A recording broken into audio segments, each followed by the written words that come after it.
పాకిస్తాన్ కు చావు దెబ్బ తగిలింది. కరాచీ, ఒమ్రారా పోర్టులపై భారత్ భీకర దాడులు చేసింది. పాకిస్తాన్ మరోసారి తన వక్రబుద్ధి చాటుకుంది. రెచ్చగొట్టే ధోరణి మళ్లీ ప్రదర్శించింది. గురువారం రాత్రి క్షిపణులు, ఆత్మాహుతి డ్రోన్లు, యుద్ధ విమానాలను జమ్మూ కశ్మీర్ పై ప్రయోగించింది. సరిహద్దు రాష్ట్రాలైన జమ్మూ కశ్మీర్, రాజస్థాన్, పంజాబ్లపై దాడి చేసింది. జమ్మూ విమానాశ్రయంతో పాటు సరిహద్దుల్లోని పలు సైనిక కేంద్రాలను లక్ష్యంగా చేసుకుంది. 35 నిమిషాల పాటు సాగిన ఈ ప్రయత్నాలను భారత్ సమర్థంగా తిప్పికొట్టింది. 8 డ్రోన్లను, 3 ఫైటర్ జెట్లను కూల్చేసింది. పాక్ పైలట్ ని భారత సైన్యం బందీగా పట్టుకుంది. ఇండియాపై దాడులకు ప్లాన్ చేసిన పాకిస్తాన్ ని భంగపాటు పాకిస్తాన్ కు తప్పలేదు. భారత్ పాక్ ని చావు దెబ్బతీసింది. దీంతో దాయాది పాకిస్తాన్ తోక ముడిచింది. భారత్ పై దాడి చేసి ప్రతీకారం తీర్చుకోవాలన్న పాక్ కి భంగపాటు తప్పలేదు. పాక్ దాడిని ముందే ఊహించిన ఇండియా విరోచితంగా తిప్పికొట్టింది. పాకిస్తాన్ కు చెందిన 3 ఫైటర్ జెట్లను కూల్చేసింది. పాక్ ఇండియాపై దాడికి ప్రయత్నిస్తే వాటిని తిప్పికొట్టడంతో పాటు ఏకంగా ఆ దేశంలోని ప్రధాన నగరాలపై భారత్ కౌంటర్ అటాక్ కి దిగింది. ఇస్లామాబాద్, లాహోర్, సియాల్కోట్, బహవల్పూర్, కరాచీ, పెషావర్ పై డ్రోన్లతో విరుచుకుపడింది. దీంతో ఈ నగరాలన్నీ బాంబుల మోతతో దద్దరిల్లాయి.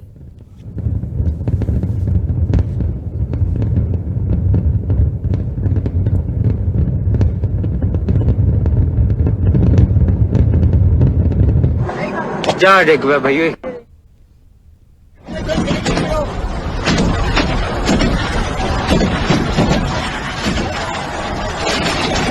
అంతేకాదు పాకిస్తాన్ ఎయిర్ వార్నింగ్ సిస్టమ్ ని కూడా ధ్వంసం చేసింది భారత్. ప్రధాన నగరాలపై మిస్సైళ్ల వర్షం కురిపించింది. దీంతో ఇస్లామాబాద్, లాహోర్, సియాల్కోట్, బహవల్పూర్, కరాచీ, పెషావర్ లో అంధకారం అలుముకుంది. కరాచీలో సీపోర్ట్ పైన దాడి చేసింది. కరాచీ పోర్ట్లో ఏకంగా 10 భారీ పేలుళ్లు సంభవించాయి.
ఇక భారత్ ని దెబ్బ కొట్టాలని పాక్ ప్లాన్ చేసుకుంటే పాక్కే ఎదురు దెబ్బ తగిలింది.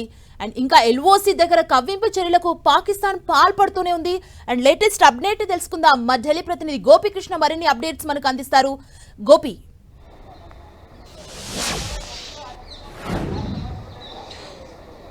ఏదైతే పాకిస్తాన్ నిన్న జమ్మూ, పఠాన్కోట్, జైసల్మేర్, ఫిరోజ్పూర్ లాంటి నగరాలను లక్ష్యంగా చేసుకొని డ్రోన్లు, అదేవిధంగా మిసైళ్లతోటి దాడికి ప్రయత్నం చేయడము, అదేవిధంగా పఠాన్కోట్ పైన 3 యుద్ధ విమానాలను కూడా ప్రయోగించడంతో వాటన్నిటినీ కూడా S-400 ద్వారా సమర్థవంతంగా వాటన్నిటిని నిర్వీర్యం చేయడం జరిగింది.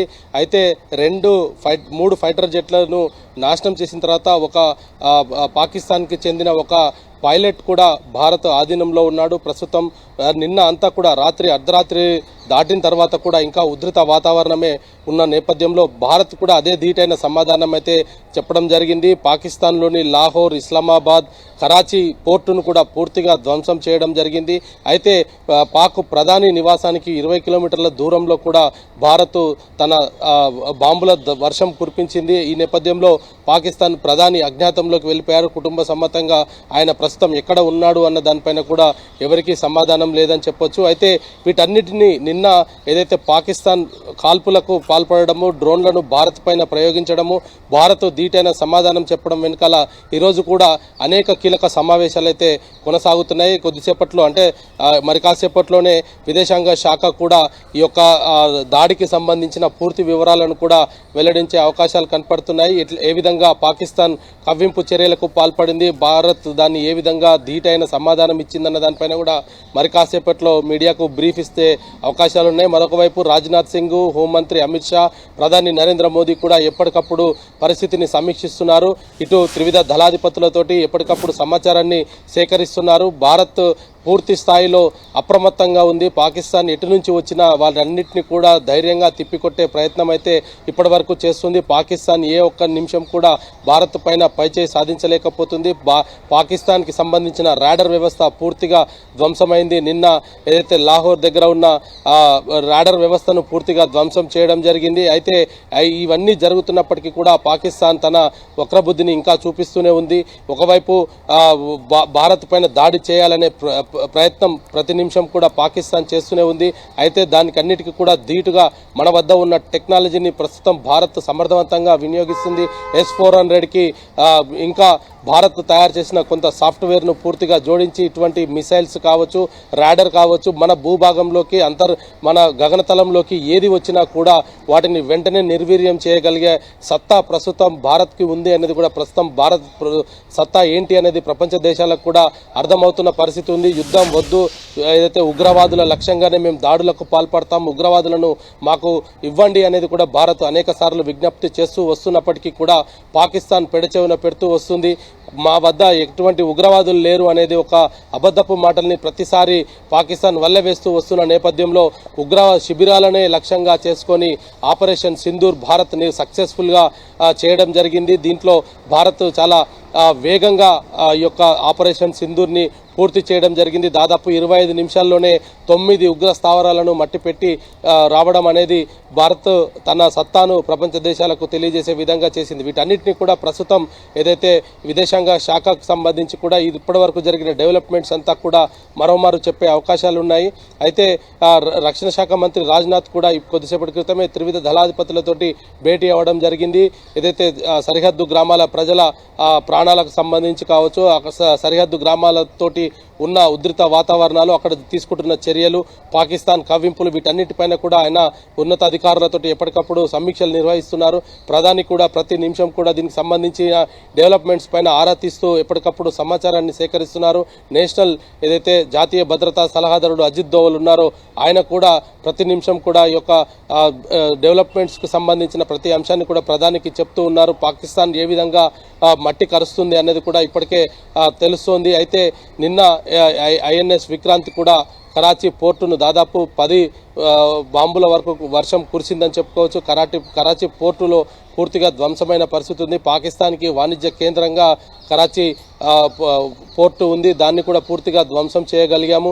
అయితే సాధారణ పౌరుల్ని ఎవరిని కూడా మేము ఇబ్బంది పెట్టట్లేదు, ఉగ్రవాదుల లక్ష్యమే మాది అనేది భారత్ ఎన్నిసార్లు చెప్తున్నా పాకిస్తాన్ అదే రీతిలో ఇంకా కవ్వింపు చర్యలకు పాల్పడుతూనే వస్తున్న నేపథ్యంలో భారత్ ధీటైన సమాధానం చెప్తుంది. మరి ఈరోజు పాకిస్తాన్ మరోమారు కాల్పుల ఉల్లంఘనకు పాల్పడినా లేదా భారత్ పైన ఎటువంటి డ్రోన్లను కానీ మిసైల్స్ను కానీ ప్రయోగించాలని చూసినా ఖచ్చితంగా దానికి ధీటైన బదులు ఇచ్చే తీరుగానే ప్రస్తుతం త్రివిధ దళాలు అయితే ఉన్నాయా పరిస్థితి అయితే కనపడుతుంది. ఇటు సరిహద్దు గ్రామ ప్రజలను కూడా ఇప్పటికే అప్రమత్తం చేశారు. సైరన్ వచ్చిన వెంటనే సురక్షితంగా వాళ్ళు బంకర్లోకి వెళ్లాల్సిందిగా కూడా కోరడం జరిగింది. అయితే వీటన్నిటిని కూడా భారత్ ప్రభుత్వం పూర్తిగా పరిశీలిస్తున్న నేపథ్యంలో ఇటు త్రివిధ దళాధిపతులతో ఎప్పటికప్పుడు సమీక్షలు నిర్వహిస్తున్నారు. మరోవైపు ఆత్మస్థైర్యం నింపే దిశగా భారత్ ఇండియన్ ఆర్మీ పూర్తిగా వాళ్ళకు పూర్తి స్వేచ్ఛను ఇవ్వడం జరిగింది. మరి వీటన్నిటితోటి ప్రస్తుతం ధీటైన పోరునే భారత్ అయితే కొనసాగిస్తుంది. సంధ్య అండ్ గోపి, ఢిల్లీలోని ఇండియా గేట్ దగ్గర కూడా కొన్ని ఆంక్షలు పెట్టినట్లు తెలుస్తుంది. ప్రెసెంట్ ఢిల్లీలో ఎలాంటి ఆంక్షలు ఉన్నాయి, ప్రజలకు ఏం సూచిస్తున్నారు అధికారులు? రైట్, ఏదైతే పర్యాటకులు ఎక్కువగా వస్తూ ఉంటారు, అంటే చార్ధామ్ యాత్ర స్టార్ట్ అయిన నేపథ్యంలో ఢిల్లీకి దక్షిణాది రాష్ట్రాల నుంచే కాకుండా ఉత్తరాది రాష్ట్రాల నుంచి కూడా ఢిల్లీకి వచ్చి ఢిల్లీ నుంచి చార్ధామ్ యాత్రకు వెళ్తూ ఉంటారు.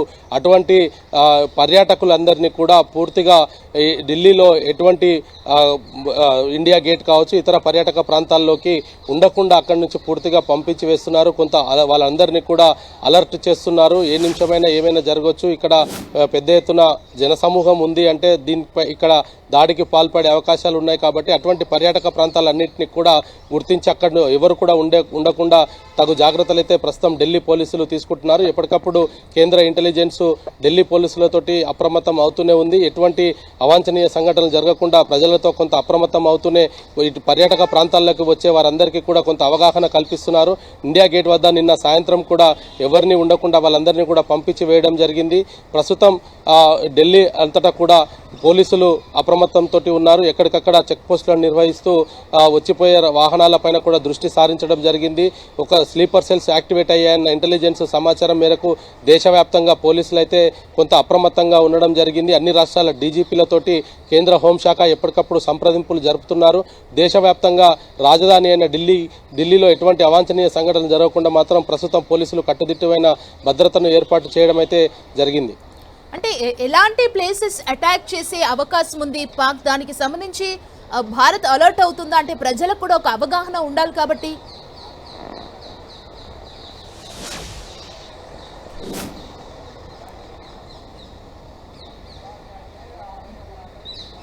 ఏదైతే పాకిస్తాన్ వద్ద ఉన్న చైనాకు సంబంధించిన యొక్క యుద్ధ విమానాలు కావచ్చు, రాడర్ సిస్టమ్స్ కావచ్చు, వీటన్నిటిని కూడా భారత్ సమర్థవంతంగా ఎదుర్కొంటుంది. అయితే అయినప్పటికీ కూడా పాకిస్తాన్ ఏదో ఒక డ్రోన్లను కానీ మిసైల్స్ను కానీ ప్రయోగించి భారత్లో సాధారణ పౌరుల ప్రాణ నష్టం కలిగించే దిశగానే పాకిస్తాన్ తన చర్యల్ని చేపడుతుంది.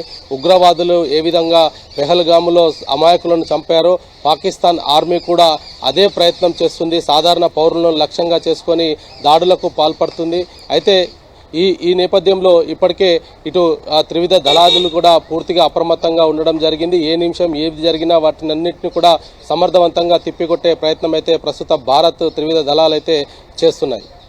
Thank you Gopi. Have left for a seat.